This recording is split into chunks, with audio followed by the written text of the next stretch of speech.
Hey guys, what's up? Sonia Escobar. This is Urban Grind TV, live from Smoky Studios with the lovely. Hi everybody, my name is Lana J. What's up? Lana J. I was like, what's up? What's good? What's good, man? Okay, I love your energy, and I hope you bring that energy to this movie you're in. Another black movie premiering November 25th. Yes. What kind of character did you play? Okay, so I play Jimmy's wife. Basically, she is a typical. Well, it's a parody. So what we did was we took stereotypes and just took them to the extreme. So basically, I'm in a relationship with a guy for years. He keeps cheating on me, and I keep staying. So you do see me get excited. A little close to home. Yeah, Hold on. close to home because he has a lot of mistresses, and they just slowly disappear. So I'm not gonna say how that happens, but I am involved in one way or another. So. Now, I know that you got to work alongside some actors that have been in the business, right? Yes. Did that,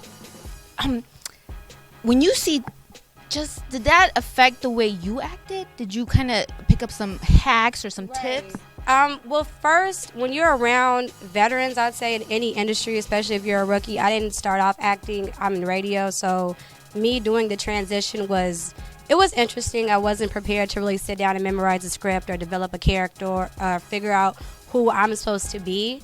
So when I got to work alongside with Damon Williams and Ronnie Perry and Janice Hubert, they taught me a lot.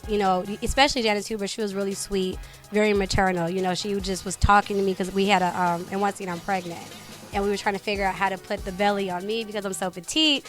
When they took the fake belly on my stomach, it looked like an alien. It didn't look right. So we had to figure out a way to just Jimmy rig it. And it was funny because she was giving us all the the tricks of the trade, basically. So it was dope. And I'd say anybody, if you're working alongside or around anybody who is a veteran, soak up everything you can. Seriously, because those opportunities are few and far between. So.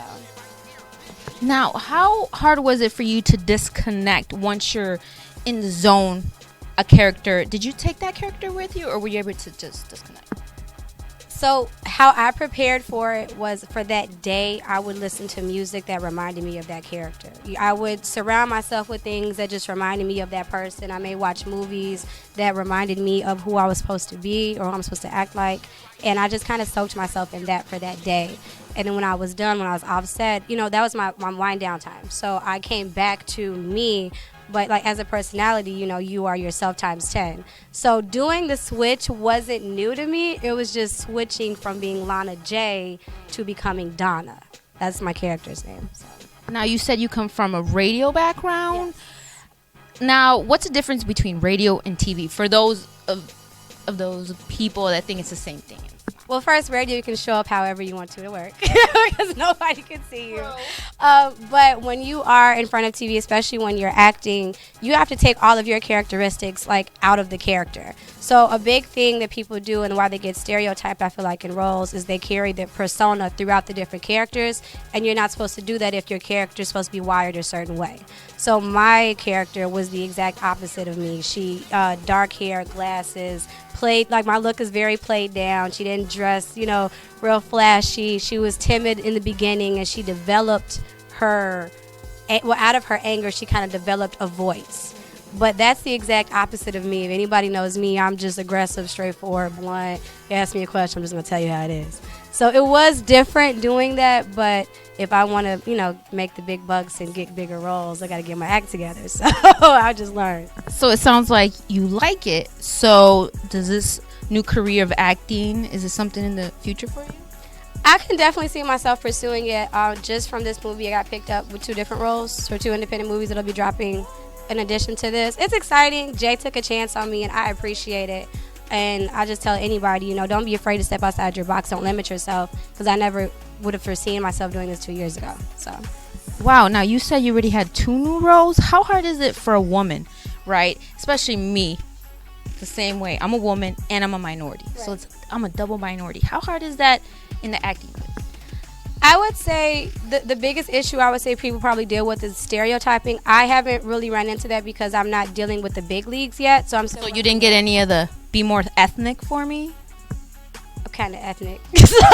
You haven't had that speech? I didn't really have that speech just yet, because the roles that I was given allowed me to kind of personify. Well, it's myself. You know how I grew up. Not another black movie, obviously. You know, I understood it because that's what I grew up in. So I haven't had that experience yet. I see it happen, and I get a lot of directors and like experienced actors telling me, you know, about the stereotyping, about typecasting, and how that does play a role. So what I will say is just keep your look as clean as possible, and when it's time for you to do a certain character, just like I said, you have to watch who you are and become that person. That's the difference between being a personality and being an actress. You are not that character. You just are personifying that character.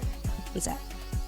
You know what? How is your feel on the film industry in Chicago? Because I've seen a lot of buses pull up, like Chicago PD, etc. Right. How do you feel that this game is in the city? Is it getting better, worse? What a lot of people don't know is Chicago is becoming a mecca for film and commercials. It's slowly grinding. The difference is we may not be seeing it because we automatically assume that when you see something on TV, it's not filmed in Chicago just because it doesn't say it, like Empire. They make it seem like it's based out of New York, but we all know it's filmed in Chicago. So what I will say is it's a lot of opportunities. A lot of agencies are getting a ton of work out here. I know a lot of actors who are growing just being out of the city of Chicago. It's just all about if you're really ready to go on the auditions back to back to back to back, because that's the biggest thing. You will hear no 1,000 times, but it's that one yes that'll take you to the next level. And that's right. You got to stick with it because you have to get comfortable with the no, guys. So I'm glad that working with Jay Davis didn't break you. No, I think I probably broke him. So if anybody wanted to link up with you or tune in when you're on air on the radio, where can they find you at? So you guys can just check me out on all social media at official_Lana J. You can actually watch me on Channel 21 with Go Get It TV. It's a music video countdown that we just released on midnights. And then you can listen to me every single Sunday from 7 to 10 p.m. on Raw Radio on 92.3. So follow me. Thank you so much for spending time with me. Sonia Escobar, Urban Grind TV. Once again, not another black movie. Yes. November 25th. Yes. We out. Bye. What's up, everybody? It's your girl, Lana J. Make sure you keep it locked and loaded every time to Urban Grind TV. And stay tuned for Not Another Black Movie.